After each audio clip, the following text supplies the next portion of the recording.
Bom, então eu renovo meus agradecimentos. Para mim é muito uma satisfação muito grande, uma alegria estar aqui.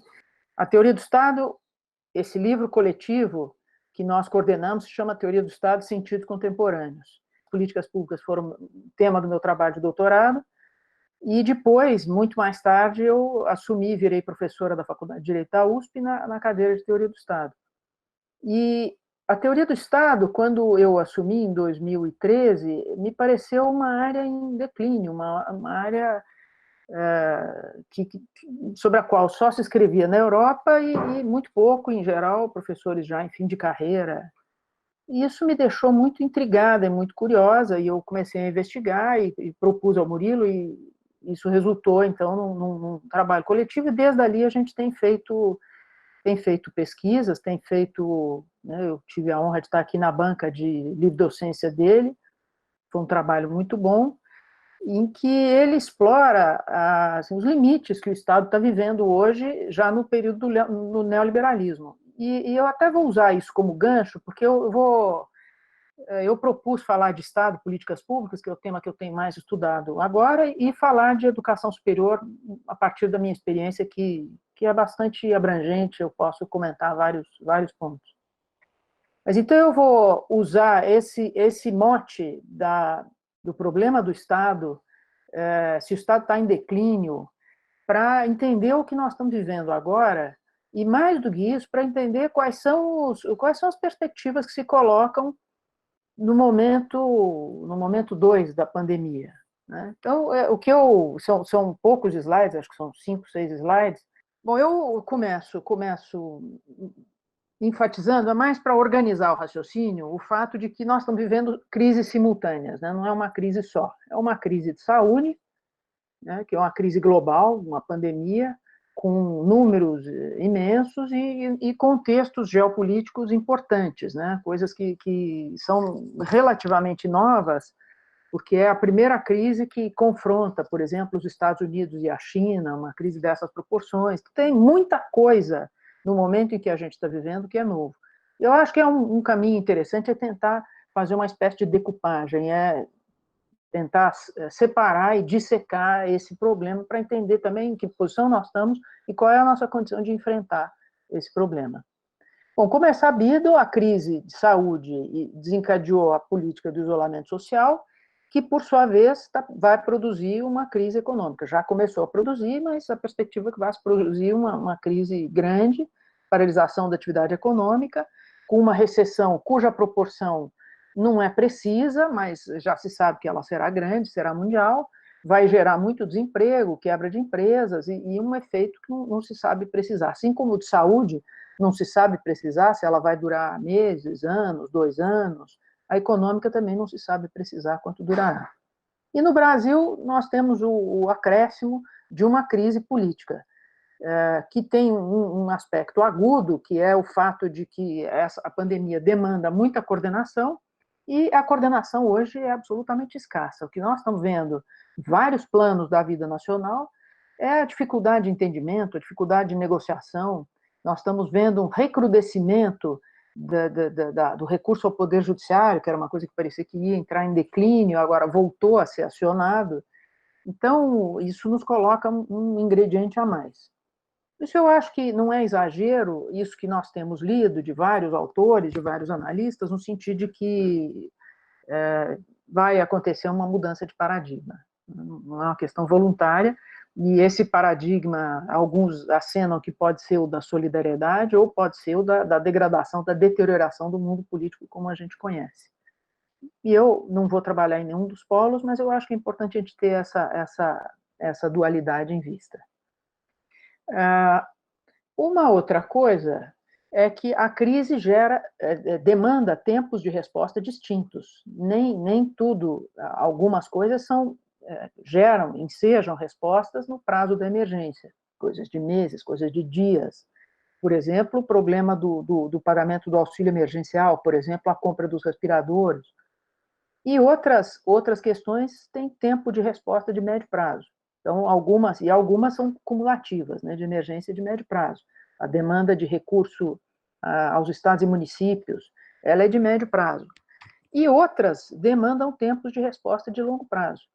Mesmo quando a gente pensa no financiamento do Estado, isso vai afetar, sem dúvida, as universidades, e eu acho que a gente tem que tentar se antecipar ao tipo de resposta possível, porque uma coisa realmente curiosa que a gente vive são as releituras ao papel do Estado. Qual é o grau de intervencionismo do Estado? Então, nós estamos vivendo um momento de recrudescimento do discurso do equilíbrio, né, do equilíbrio estatal, do ajuste fiscal. Aí, com a eclosão da emergência, alguns defensores do fiscalismo se curvam à emergência, entendem que é lícito, que o Estado deve gastar mais e deve investir, mas muitos desses entendem que, logo que a emergência passar, isso é naquilo que eu estou chamando de médio prazo e de longo prazo, poderá ser restaurada a austeridade fiscal e as medidas de contenção. E para outros, evidentemente, isso não pode. Por exemplo, a CEPAL está projetando 30 milhões de pobres na América Latina com a eclosão da crise. Quer dizer, o que se vai fazer com essas pessoas depois? Passada, se daqui a meses, daqui a um ano, a epidemia em si, o seu momento sanitário tiver passado, nós vamos voltar à austeridade e essas pessoas vão ficar na sua vulnerabilidade?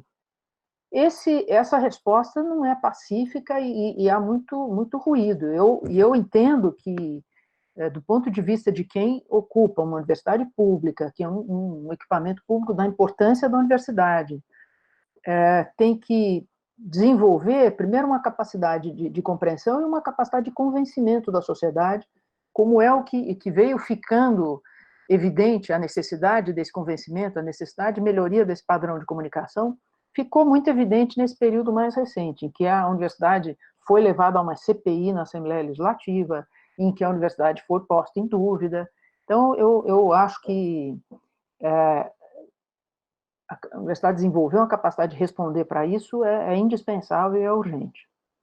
Eu fiz aqui mais um esquema muito simplificado, mas para que a gente possa entender as visões que se colocam sobre o Estado e as possíveis respostas, as possíveis atitudes.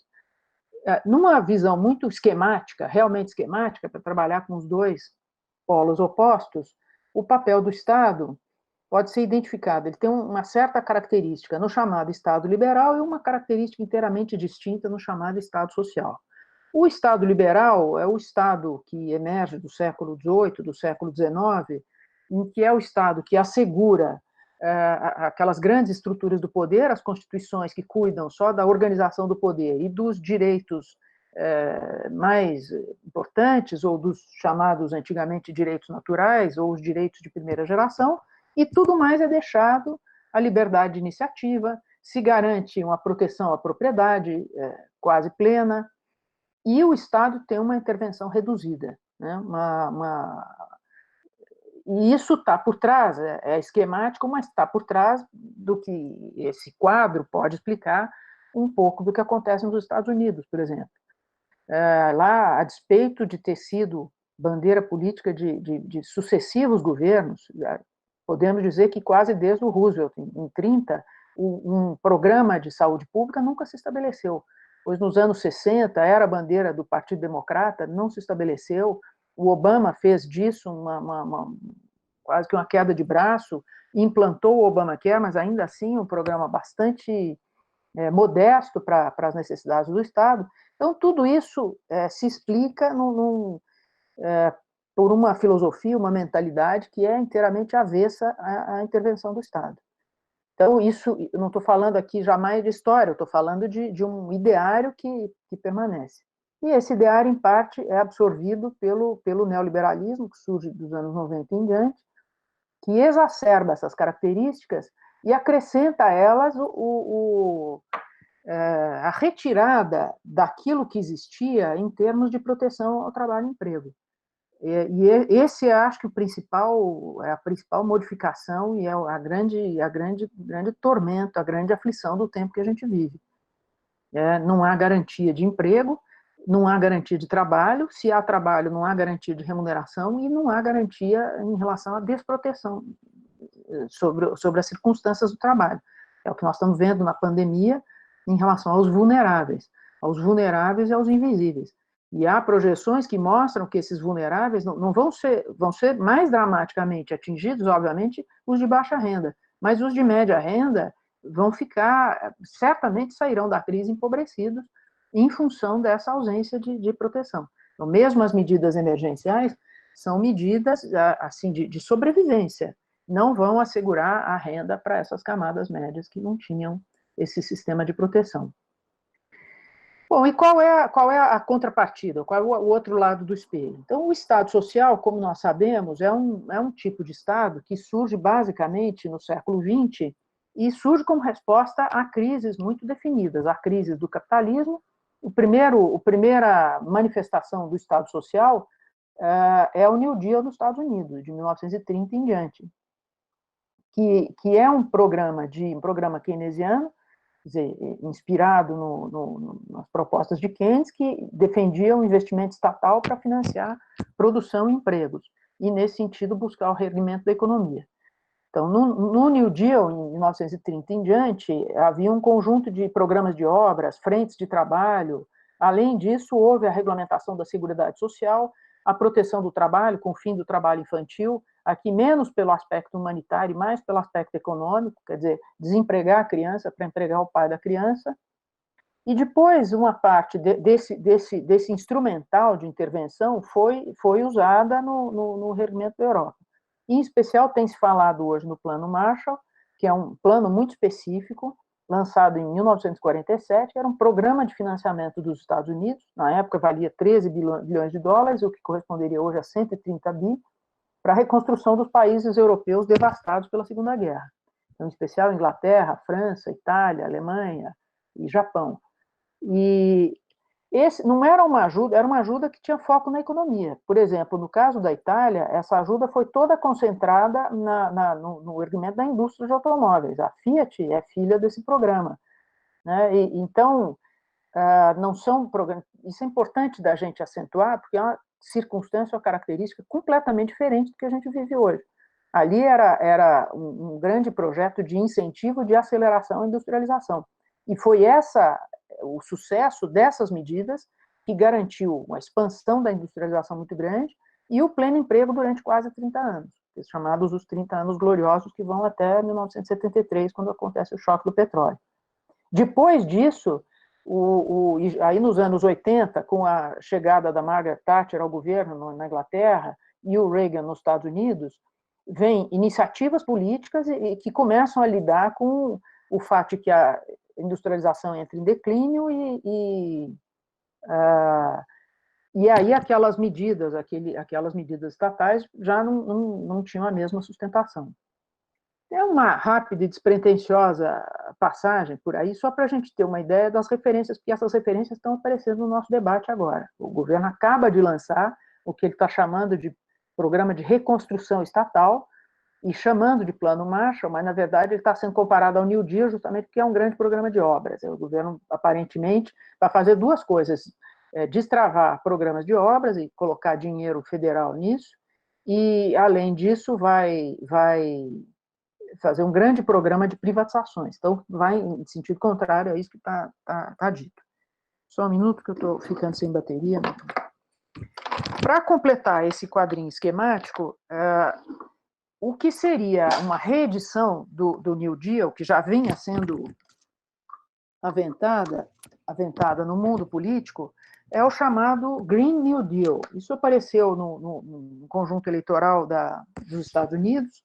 Salvo engano, a deputada Alexandra Ocasio-Cortez é uma das proponentes dessa medida, que seria uma maneira de enfrentar a crise que agora só foi eclipsada pela pandemia, mas, na verdade, é a grande crise humanitária do nosso tempo, que é o aquecimento global. Então, o Green New Deal era uma proposta para enfrentar o aquecimento global pelo investimento maciço de recursos estatais para proporcionar uma mudança da chave energética, para se passar para a economia verde. E isso seria feito à custa de muito investimento. Então, agora, não sei, fica o registro para saber qual é a condição de implantação desse programa no momento em que a gente vai viver. E eu só coloco, quando penso no papel do Estado, um outro item, que é o problema da dimensão internacional. Quer dizer, também o mundo já está sendo muito balançado por uma circunstância, um padrão de relações internacionais muito adverso em relação ao que se firmou desde a Segunda Guerra até agora. Então, não apenas esse confronto entre a China e os Estados Unidos, mas o próprio enfraquecimento das agências internacionais, né, que são muito importantes, foram muito importantes no Brasil para as políticas públicas, para o padrão de cooperação que a gente viveu nesse último período. E com isso eu passo já ao que eu acho que pode ser o último slide dessa apresentação, para a gente, não, acho que é penúltimo, para a gente, então, refletir sobre o que muda no padrão de atuação estatal. Né? Então, está dentro daquela macrodivisão, daquela tipologia esquemática, as políticas públicas são uma forma de ação que se desenvolve dos anos 90 em diante, em parte como resposta ao declínio do Estado Social no mundo da Europa. Aqueles grandes serviços públicos, eles começam a declinar e, no lugar disso, surgem arranjos, às vezes com a participação privada e mediante contratos, são formas diferentes. E o fato é que tem um encolhimento do Estado Social na Europa, que pode ser apresentado, por exemplo, se alguém viu aquele filme Eu, Daniel Blake, ele trata disso. Né? Mesmo na Inglaterra, o país que fez tradição com as políticas sociais, elas estão em declínio. Curiosamente, quando o mundo europeu isso está entrando em declínio, o Brasil e países retardatários do desenvolvimento estão vivendo a sua expansão do Estado Social. E as políticas públicas são o arranjo que permite isso. E a gente tem experiências bem-sucedidas nesse sentido. E eu acho importante marcar isso para contrabalançar uma narrativa que é muito forte, muito reiterada, que apela ou ao patrimonialismo ou alguns conceitos já incorporados ao nosso acervo, para entender que, de uma certa maneira, nós estaríamos fadados a uma desigualdade remitente, fadados a um estado subalterno.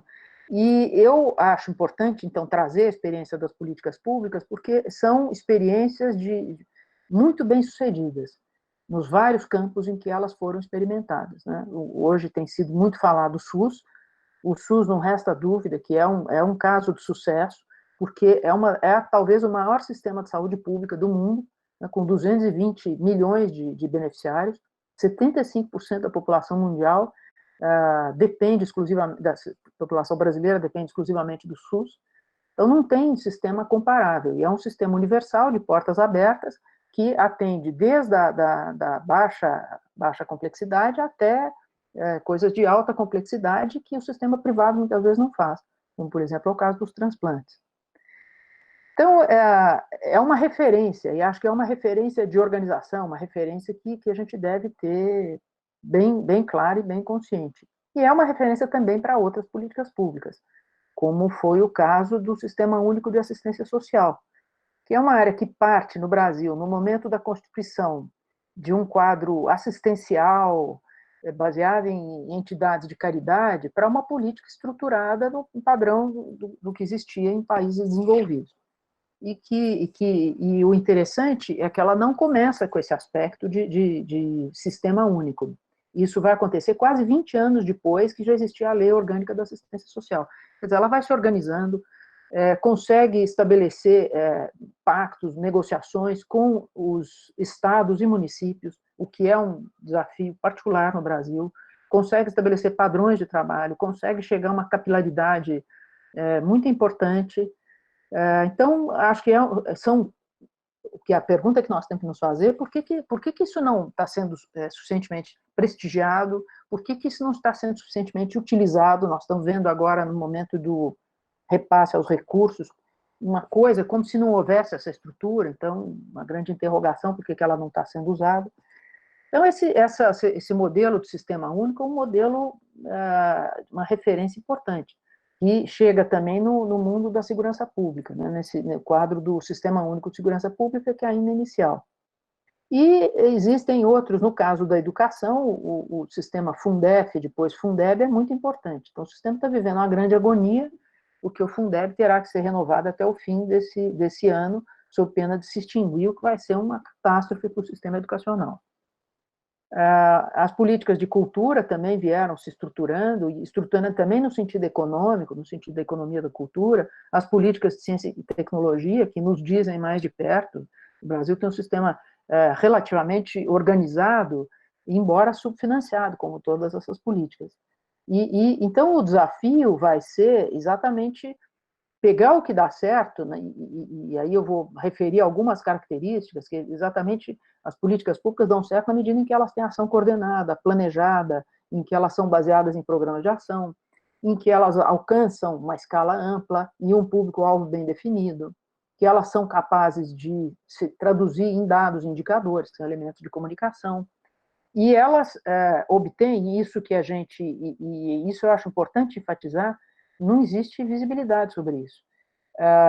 Que as políticas públicas são um fator de continuidade e que possibilitaram projetos de longo prazo, viabilizados por meio de negociações políticas, que conseguiram estabelecer continuidade, inclusive entre adversários políticos. Essa é a grande novidade. Quando a gente fala do Fundef, Fundeb, Fundef era um programa do Fernando Henrique, Fundeb é um programa do Lula. Eles têm diferenças substanciais, inclusive no volume de financiamento. Esse registro deve ser feito. Mas ainda assim existe uma continuidade no modelo de ação. Houve a mudança que aconteceu, foi uma mudança incremental, o que é positivo no sentido de que a gente tem história e tem experiência para esse tipo de ação, e é isso que vai se colocar. Então, por fim, o que a pandemia nos coloca de específico sobre isso? Primeiro, todos nós vivemos novas experiências e limites. Eu tenho conversado um pouco com o Murilo sobre o problema do uso dos recursos da tecnologia à distância no ensino. Eu, particularmente, tenho muita simpatia por essas tecnologias e, na condição de presidente da comissão de graduação da Faculdade de Direito, estimulei e tenho discutido, tenho participado de fóruns da USP que discutiram o uso dessas metodologias e, em geral, elas vêm sendo utilizadas com muita discussão, mas eu acho que o momento tem sido percebido como um momento novo de entender o que é isso, o que está acontecendo na sociedade. Tem um uso hiperintenso, então, das tecnologias de informação e comunicação que não está atingindo só a educação. E, nesse sentido, eu acho que é benéfico para a educação ser parte dessa experiência. Eu acho que seria uma perda de oportunidade muito grande se a universidade, em nome de princípios importantes e tal, deixasse de viver essa experiência. Ela precisa ser parte disso. Ela precisa ser parte desse momento que está sendo formado. Porque o impacto desse uso hiperintenso está afetando tudo. As relações da sociedade, as empresas, a economia de serviços, o mundo do trabalho. Então, acho que a universidade ela tem que vivenciar esse dilema, esse drama, para poder gerar respostas. Né? Tem uma questão em especial que merece destaque, que é o tamanho e o papel das empresas de tecnologia, que é maior do que vários estados e tem condição de influir sobre eleições, sobre relações sociais de uma maneira temerária. Eu sei que uma das razões para haver reserva em relação ao uso das tecnologias na educação é a possibilidade de essas ferramentas que foram postas à disposição durante a pandemia não estarão mais. Né? Esse Google Meet, que nos facilita tanto essa reunião, a perspectiva é que ele vai deixar de ser gratuito, ele vai deixar de dar esse número de acessos, e aí? Quer dizer, já se criou um mercado, a sociedade está habituada a isso, será que nós vamos nos curvar mais ainda aos grandes gigantes de tecnologia? E a questão do uso de dados, que extrapolou qualquer barreira, qualquer limite, e que pode ser usado em função de políticas autoritárias ou não, como é que nós vamos viver com isso? Isso, então, para fechar, nos dá, bom, em relação às empresas de tecnologia, essa percepção de que a regulação estatal até agora não tem conseguido nem tocar nas empresas de tecnologia. É incipiente. Os Estados Unidos tentaram fazer isso com o Zuckerberg, mas a resposta foi muito pequena. existia uma expectativa de que a União Europeia, que tem um sistema exatamente a partir da base estatal, mas o sistema da União Europeia é mais forte, conseguisse estabelecer algumas restrições. Isso não foi feito, então isso é uma grande interrogação. Mas não resta dúvida que vai ser necessário renovar o aparelho de Estado, as práticas do Estado. Então, a questão vai ser muito mais profunda e muito menos vai envolver maneiras de pensamento e tal, do que só a questão da intervenção ou não. Vai ter que ser necessária uma renovação do discurso sobre os serviços públicos, uma nova legitimação, até pela capacidade de entrar nessa economia de serviços e de dialogar, de atendê-la melhor e mais rápido. E eu acho que a Universidade Brasileira ela vai ser uma parte, ela é uma peça nessa renovação. Claro que ela vem sendo, eu acho que a resposta da universidade pública nesse momento tem sido notável, né, no Brasil inteiro, no sentido de não medir esforços na pesquisa, na prestação de serviços de assistência hospitalar, né, tudo que se possa imaginar, a universidade pública tem sido presente. E eu acho que é importante que seja assim, e que ela seja capaz de concretizar coisas, de concretizar essas realizações e comunicar suas realizações. É muito desigual o que acontece na universidade, e eu vejo como uma oportunidade inclusive, aumentar a interação na universidade, que é uma coisa interessante. A restrição física, o confinamento físico, tem proporcionado essas reuniões virtuais. E reuniões até improváveis, com cruzamentos improváveis de pessoas têm acontecido. Então, eu entendo que a universidade está numa condição privilegiada de refletir, de entender esse momento, mas, por outro lado, extremamente premida e extremamente cobrada a se colocar no momento que vem, que não é um momento... Eu não sou otimista ingênua, eu acredito que existe uma possibilidade de atuação muito grande, mas as adversidades vão ser imensas, né? Maiores do que as condições essa ideia de que virá um capitalismo humanizado, de que virá o Estado social por força das circunstâncias, eu não acredito que ela vá acontecer. Ela precisará ser não só produzida, mas legitimada, demonstrada para a sociedade. Vai ser necessário produzir convencimento de que esse é o caminho, que é por aí. Acho que era isso. Obrigada.